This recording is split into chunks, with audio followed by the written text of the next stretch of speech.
All right, welcome everyone to the Brown Bag Podcast. We have some real exciting guests with us today, the Climate Fellows for Chabot, and I will let them introduce themselves. But as usual, we're going to begin with what's giving you life today. So anyone can begin, and our Climate Fellows, maybe when it's your turn, you might just want to say your name and introduce yourself a little bit to our listeners. But anyone can start with what's giving you life these days? What's a bright spot in your life? Yeah, I could start. I'm Hallie. Nice to see you guys. Something giving me life recently, I've been watching NPR Tiny Desk concerts a lot. I don't know if you guys have seen those, but Yes, big yes. fan. Oh my gosh. I mean, Shaka Khan, I think, just came out with one. I loved hers. Oh my God, it was so good. Yeah, I just love music in general, and like especially those spaces bringing like artists from like who are huge and who are small too. I love like what they do there. Yeah. Yeah, they're so good. I can sometimes just go on a whole like rabbit hole watching Tiny Yeah, Desk. for sure. So easy. Cool. Thank you, Haley. Of course. Would like to go next? I can go next. So something that's giving me life right now, I'm Ariel, by the way. Sorry, I didn't introduce myself. Something that's giving me life would probably be my dog still kicking around and stuff and him getting the zoomies. He's 17 years old. So him just being able to run around and get joy brings me joy. That's very sweet. Yeah, I can go next. Hi everyone, my name is Nikki Mai. I just recently got back from Copenhagen, Denmark. It's a great opportunity to visit such sustainable city. Like everyone like biking, the streets so clean. They do like storing with different waste across the whole city, and like every cafe that I've been is just offering like a reusable cup and utensil. Is pretty awesome. And I was super excited the upcoming snow season so I can go snowboarding. Yeah. Thank you. That's so great. What about you, Pedro? What's giving you life these days? For me, Monday's a holiday. Yay! We get to take a day off. It's been a busy week, but no, I get to drive home today. And one of the things that I've noticed lately is the leaves changing color, changing of the seasons, and it's just a beautiful drive down the 17. So yeah, I just get to listen to music. Speaking of music, or sometimes I listen to a podcast. But yeah, just looking forward to the weekend for sure. What about you, Virginia? What's giving you life? Sarah's mentioned I get to go down to Santa Maria and see my younger son this weekend. So we're going to drive down tomorrow to watch. He is in Frozen, but also then Sunday is my birthday. So I'm excited. Hey, happy birthday. Happy birthday. Yes, happy birthday.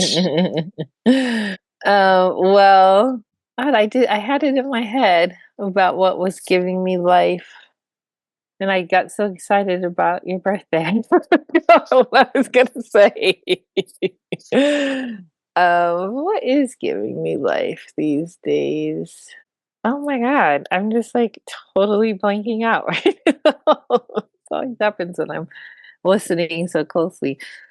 Well, I'm excited. We're gonna be having like a big dinner on Sunday. We don't celebrate Thanksgiving in my family, so we do like our own version of like a autumn gathering. So I'm gonna be making a bunch of food, and one of the things I'm really excited about making are homemade dinner rolls. I've never done that before, so I am gonna be doing that, kneading and rising stuff. So we'll see how that goes, but I'm excited about that. It's giving me life to like plan and look at recipes and have some fun with cooking. Great. Cool. Cool. Well, I know we're really excited to have our climate fellows with us here. We've had climate fellows at Chabot a few years, but I don't know if a lot of people even know what that is, what the role is, and how we got climate fellows. So I'm really excited that you all are here to talk to us about it. And I know that Pedro has a few questions. Yeah, no, and thank you, Carmen. I think you submitted the questions, shared the questions, and I just built on the questions that you shared with me. But yeah, I was super excited when I met all three of you. You came to the facilities committee on campus, and it's always great to have young people, lots of good ideas, and I was just super excited about wanting to learn more about just the initiatives that you have in mind, something that you want to do here on campus and also at the district. And thank you so much for agreeing to be on the podcast. I know I approached you right away. It's like, hey, we need to have more of a extended conversation. So yeah, I think similar to what Carmen said, I think maybe a lot of folks here on campus may not be familiar with even the role of a climate fellow, but maybe you can share more about kind of your journey, like how you got to Chabot and Las Positas College District, and more about how the role of the climate fellow excites you about, just some of the work that you'll be doing here on campus. Anybody can start the conversation. I could start. Yeah. So I actually was a student at Las Positas College 2019. And so I've been in the area. So it's kind of like a full circle moment working here, which is cool. But yeah, so I went to Chico State. I transferred to Chico State, and my major was environmental science. And especially being in Chico with the wildfires that affects the communities there, and we got to go out into the burn sites and seeing how, like, even years later after the campfire and everything, like, Paradise is still affected by the disasters there, and how important, like, community and bringing people together and understanding how people are affected by climate change and natural disasters it really opened my eyes to what I want to do for my career. And then I was at a career fair actually at Chico State. Someone was representing California Climate Action Corps, and she made it sound just really awesome. And she got to do a lot of awesome work. I think she was working in maybe Half Moon Bay. And yeah, and I applied, and then I saw Las Positas Chabot had the fellowship, and I was like, yeah, that sounds right up my alley. That's perfect. Local, and I get to reconnect with my community, and yeah. Oh, it's really cool. So neat that you came from LPC too. All that insight knowledge. Yeah. Yeah. Yeah, I can share my experience.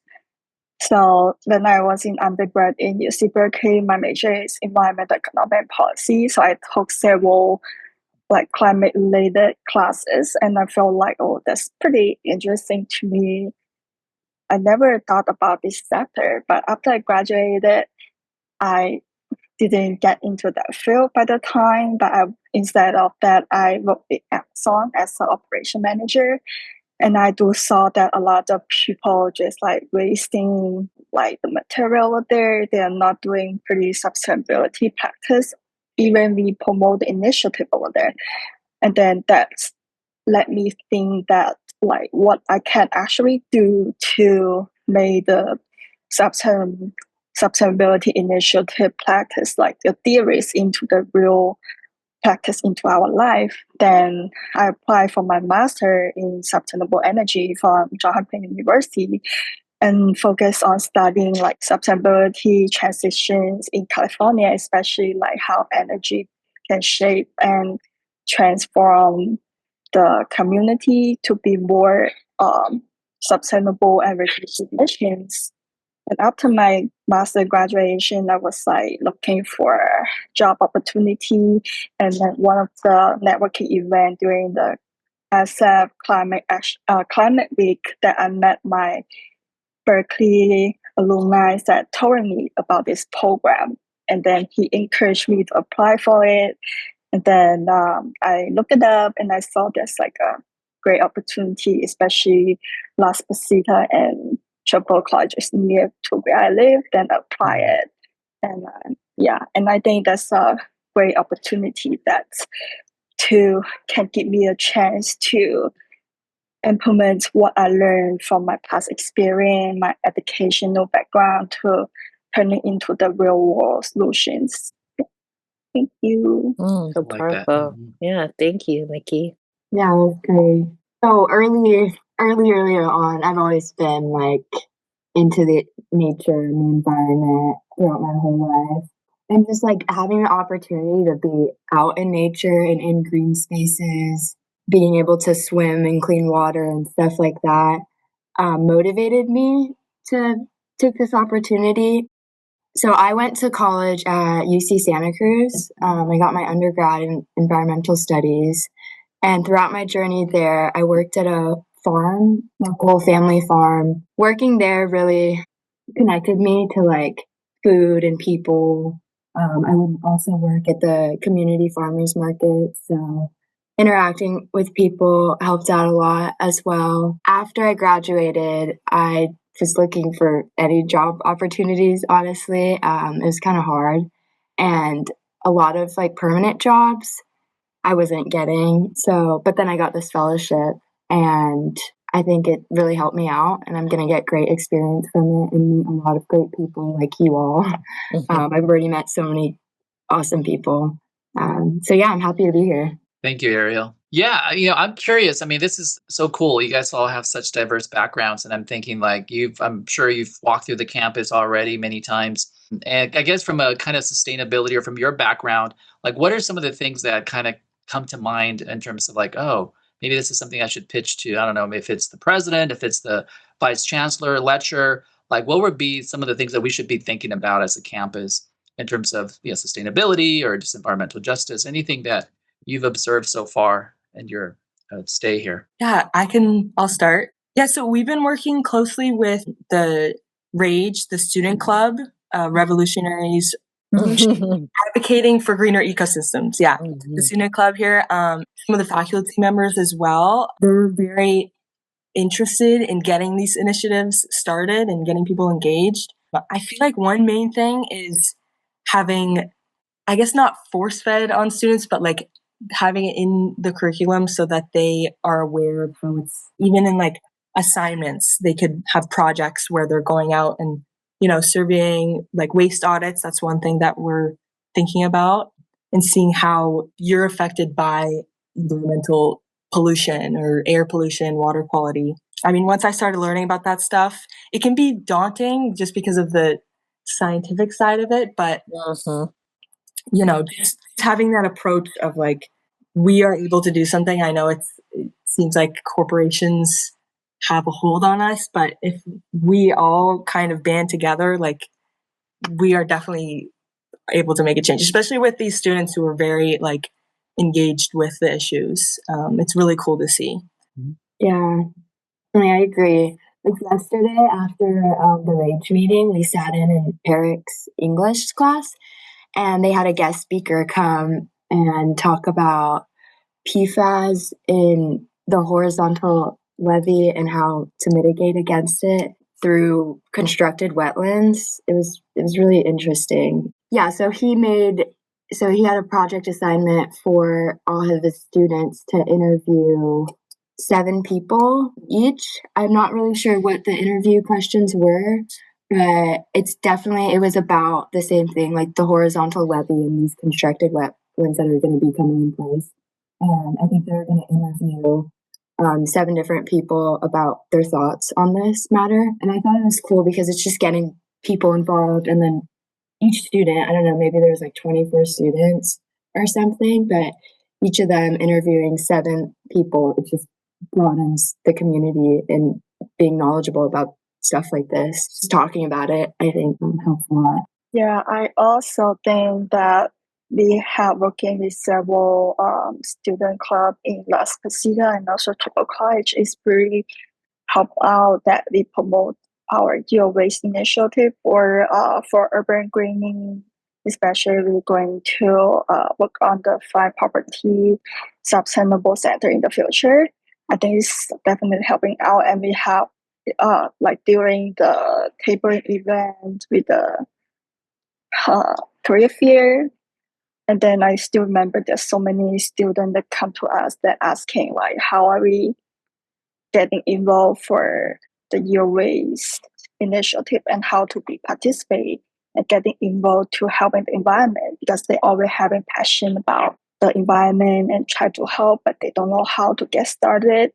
I think that is made us pretty being grateful to be here, because that is what we trying to do, and we love to hearing that feedback and getting support for the student. Especially we can work together that to make the campus better, because this is not like an individual stuff. It's like we need all hand together and do it in a long way, in a sustainable way. So Yeah, curious too, just to hear more about like what is the climate fellow program? Like, what are the? Because I know you all talked about that you had to apply, and it sounds like that there's doing work with student clubs. So I'm just wondering, like, what is the work that you all are asked to be a part of in this role that you have?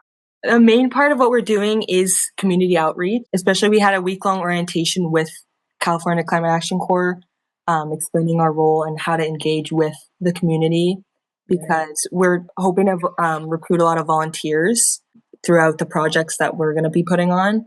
One example is the Moore Fry property. I know that Chabot just acquired. That's right next door. I think it's 10 acres, 10-acre property. Before us, we're also working on a plan to make that a sustainability hub. I know that's kind of more down the line, but as of right now, once we're able to get it cleared out and actually visit the Fry property, we'll be able to take next steps and then get the Rage Club and then community members, students involved, and to see what it looks like and see what they will want it to look like in the future. That sounds really interesting. I'm wondering, like, what is a sustainability hub? Like, what does that mean? Is it gonna be like gardens or something, or? Yeah, so it was in the Moore Fry family, I think since like the 1800s, 1850s, and they have a Victorian house there that they're preserving, and then they have a family garden that they've been using, and then there's like orchards as well that's already producing fruit. That we're hoping to harvest and give back to the Basic Needs Center. That's probably step one that we're going to work on. Yeah. But in terms of the sustainability hub, I think what they're hoping to do is get classrooms in there so that environmental science students or just people who are taking anything related biology can go out and do lab experiments there, testing soil, or horticulture topics, stuff like that. Yeah, No, I that's think what interesting. the most important thing is we try to make the five property as like a sustainable center. Like for example, like 100% renewable energy.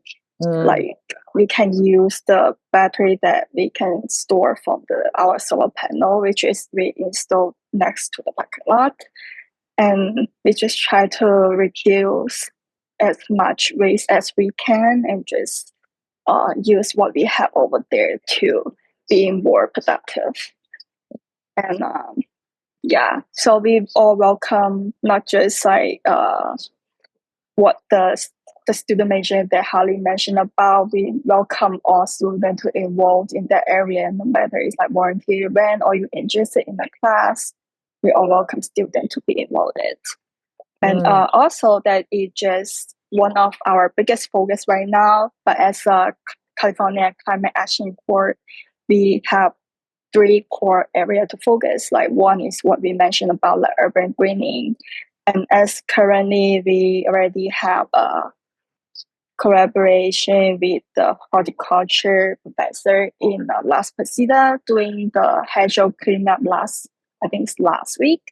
And we were planning to do more cleanup over there, and later on we might have like a native planning in that area, and we will calling for volunteer to join us.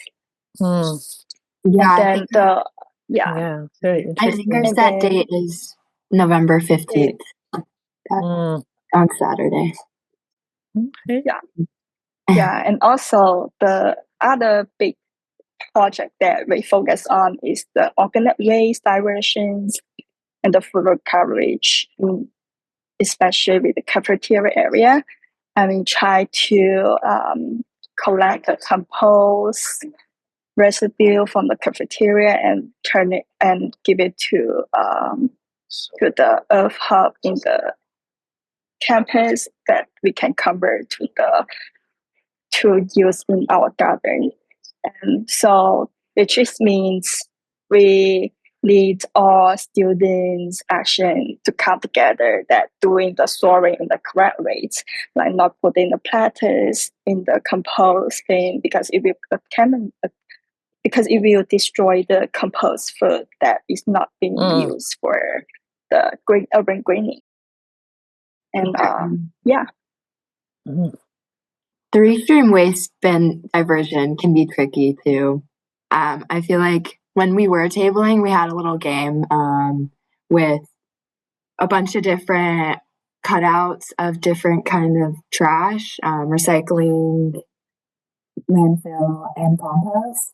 And we would have students come up or community members and try to guess where each um, thing goes.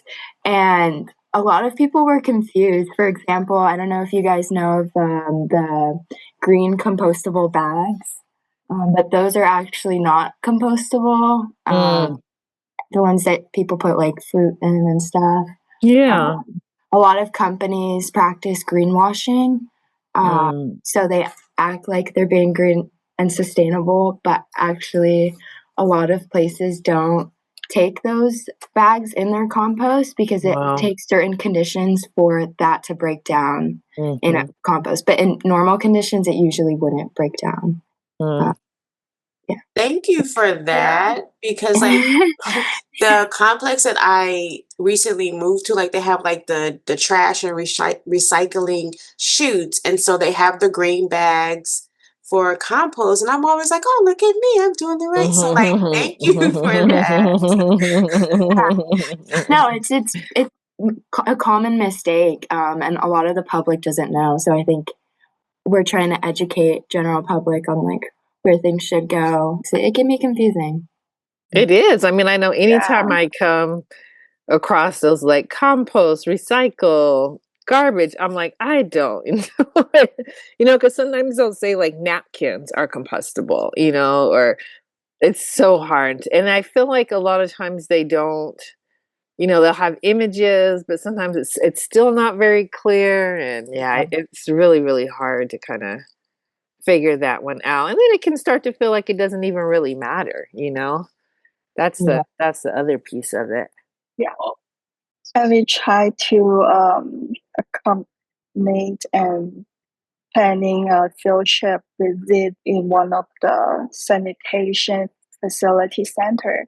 So we can have a field trip to take a look how the storing, the waste, the recycle goes when it reach to the facility. So we can have like a better understanding. So if any student feel like interested, just feel free to join the Earth Science Club or the Rage Club, and because we will post update in there, and we'll be gathering together for this field trip in the Mm. future. Yes. Yeah, that sounds really interesting. I do a lot of environmental justice stuff in my class, so I will tell my students to join the club. Thank you.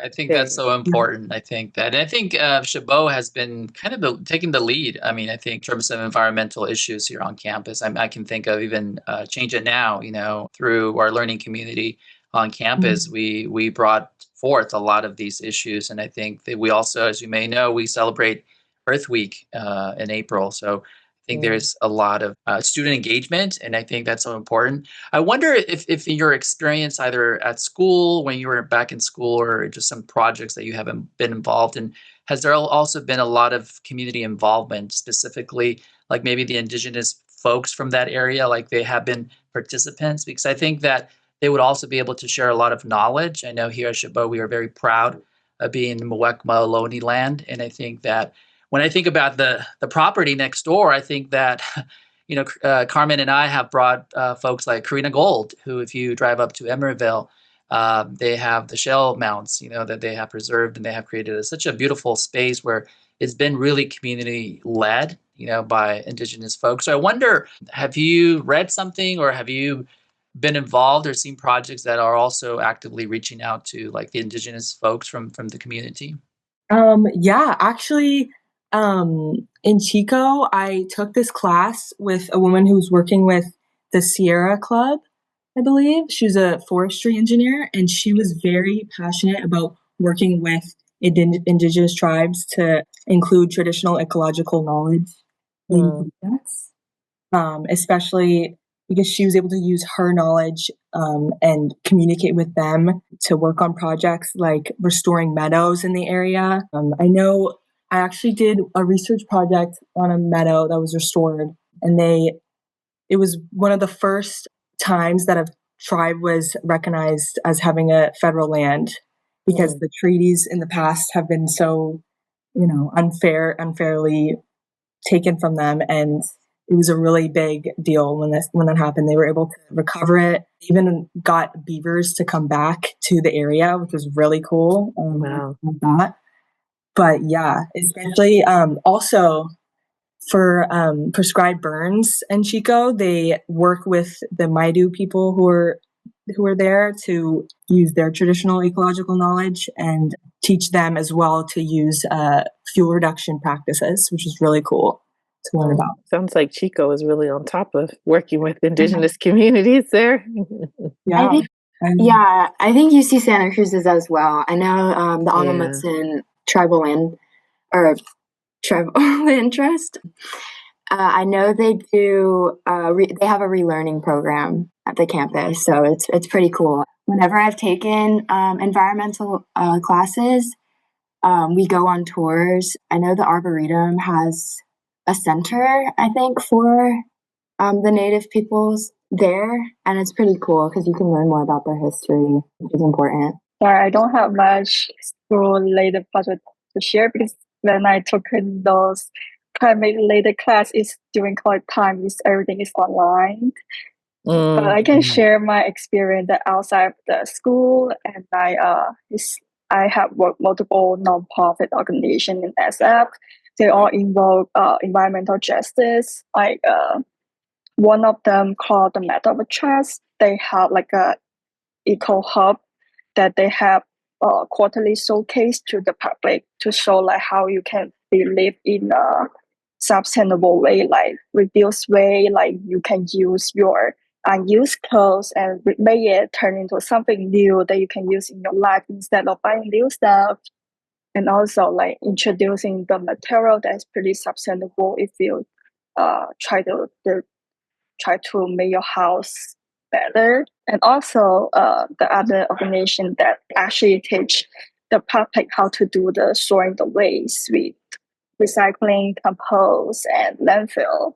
So I think that would be great for like a community outreach to bring people's attention together. I think it all goes back to, thank you, Nikki. Goes back to the ecological repair that we've been talking about. And I think also to add to what Ariel said earlier about the Mamutsan Land Trust, I have met some of the folks there in Santa Cruz, and also the Santa Cruz Land Trust. They do engage with the local Native community. And when I met some of the folks from the Santa Cruz Land Trust, it gave me so many ideas about this property that we're talking about, and we're going to be participating in a meeting coming up next week about this same conversation for the college. And I think that I really hope that the group does consider how do we engage the Muwekma Ohlone folks, because we do have a very active club on campus. I know Veronica Martinez is on load leave right now, but she's one of the advisors. But this is exciting stuff that we can all learn from, for sure. Yes, I think we should definitely get Indigenous people involved. It's necessary. Yeah, it's so important to uplift Indigenous voices and ancestral knowledge when we're thinking about the environment, because so much of the reason we're in the situation we are is because of this capitalistic, extractive economy that totally goes against Indigenous practices and values about the earth, right? It's like, so, Indigenous is all about reciprocity, and the capitalism is all about extraction, So we really need those ideas if we're gonna change things, if we're gonna, get back on track.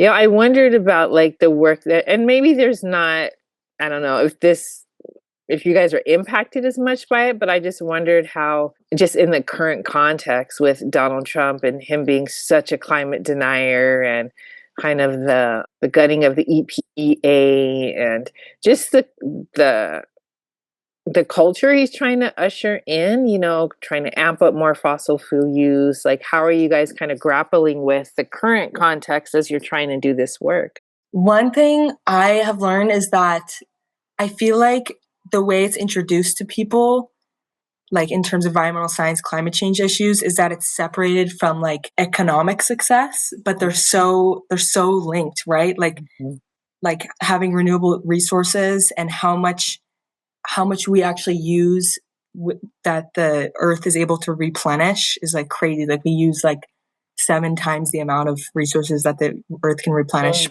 year. And a lot of solutions to that is like in the economic sector, I feel like, especially like with renewable energy is one thing, but also just like, I mean, reduce, reuse, recycle. First part of that is reduce, especially with like zero waste initiative. It's very kind of general term, but I know the main thing is how do we start producing products that are at the beginning of their design plan, reducing waste that we're putting into the earth. Because we're always going to have to find a way to deal with that waste, and it's going to go somewhere, right? It's going to affect something in the ecosystem, usually water resources, air pollution. It's kind of pushed to communities that don't have maybe as strict regulations, especially because California is a spearhead for a lot of climate issues.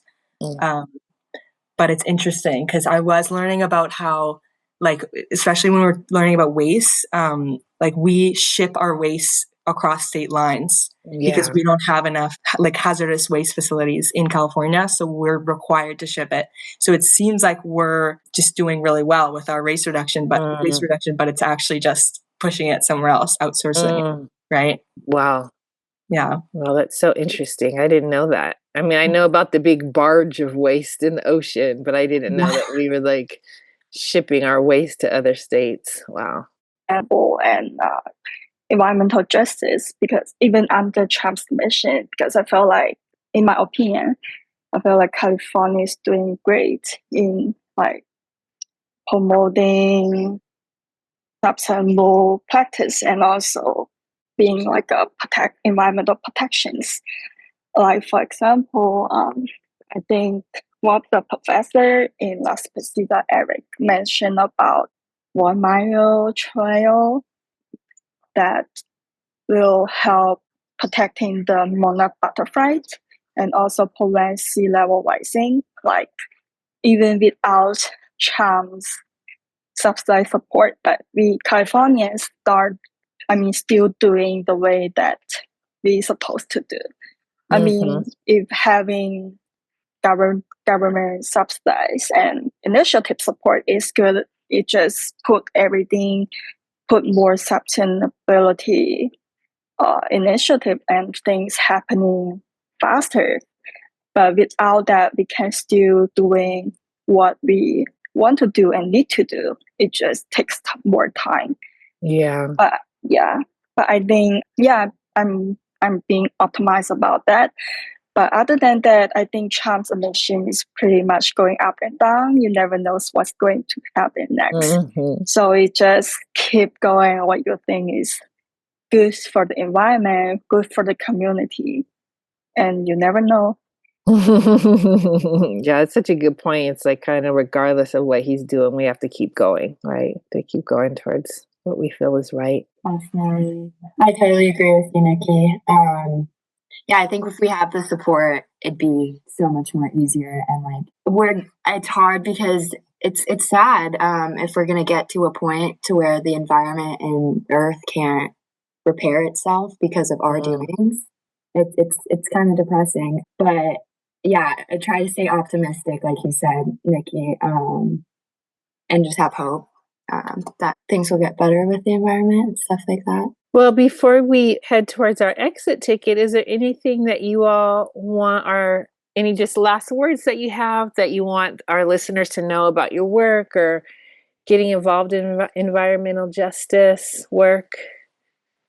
Any last thoughts? Yeah, I will say, like, when I was a college student, I mean, obviously I've always been kind of interested in environmental justice, but it's very intimidating, like even beginning to look at this, like the work that people are doing, but just talking to people who are working on projects like this, like us, and we've been able to connect with groups as well. And like just actually talking to people is so, I know it's very trivial, but it's so important. And like getting over that hump of like, oh, I don't know the first thing about environmental science or environmental justice, but just understanding other people's perspectives like is so important. Like I can't stress that enough. But yeah, it really opened my eyes to how much potential I have and how much potential like people my age have in creating solutions to environmental science issues. Yeah, I mean, you also look at Greta Thunberg. She's obviously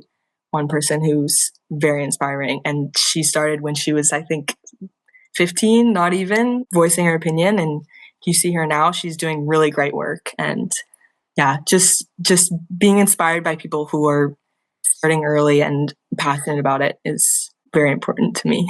Yeah. Thank you, Haley. Yeah, of course. We'll be having a lot of more events soon, especially with the more fry property. So it'd be cool to get involved. Yeah.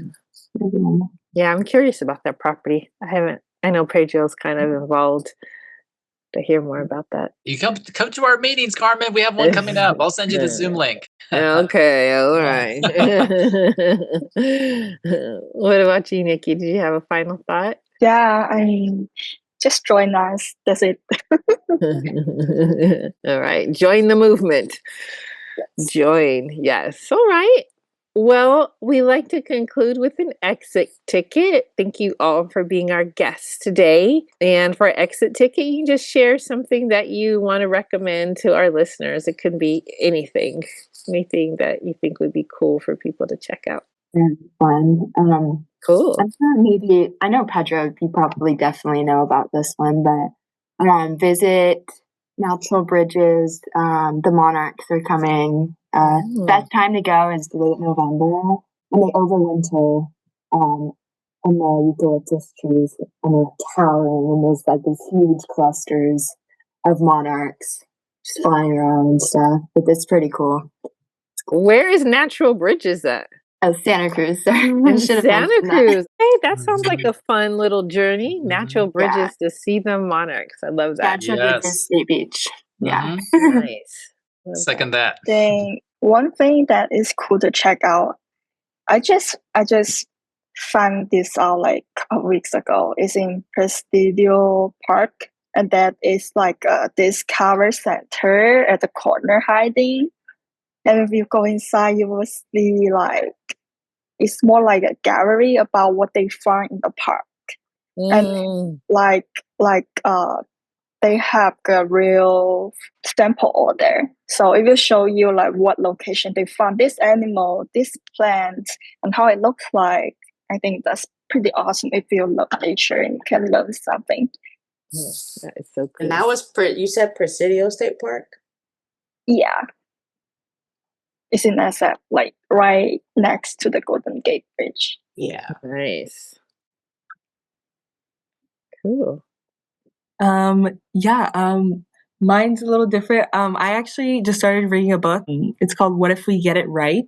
Oh yeah, by Ayanna Johnson, right? Yes, yeah. I just started reading it, so I can't speak too much on it, but it's kind of, especially in environmental science, it could be hard to not be cynical, but she talks about solutions and she interviews people who are in the environmental science field, like secretaries, people who've done a lot of work already, and talking about how we can get away from being so cynical about these issues. And so far it's been really good and really helping me picture what it could look like if we focus ourselves on the good of what people are doing in environmental science. So, yeah.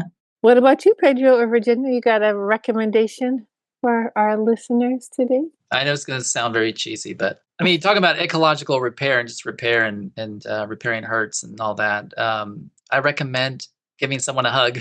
I don't know, maybe I need a hug.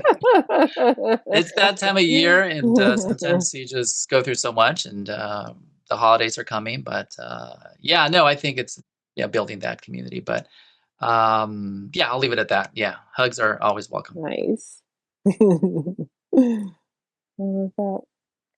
What about you, Virginia? Do you have a recommendation? I was going to say take a nap.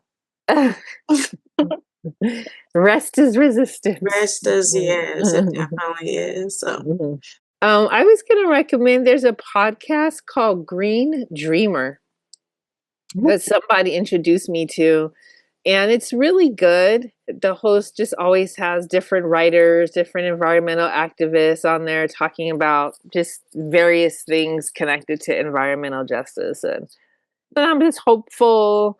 Sometimes it's, giving you some truth, but it's a good podcast. Kind of keeps you up to date on like what people are thinking and talking about in environmental justice right now. Cool. It's Green Dreamer, you said? Yeah, Green Dreamer. Awesome. Yeah. All right, Joelle. Well, thank you so much for joining us. Yeah, thank you for having us. Thank you for Thank you having for us. having us. Thank you. Yes.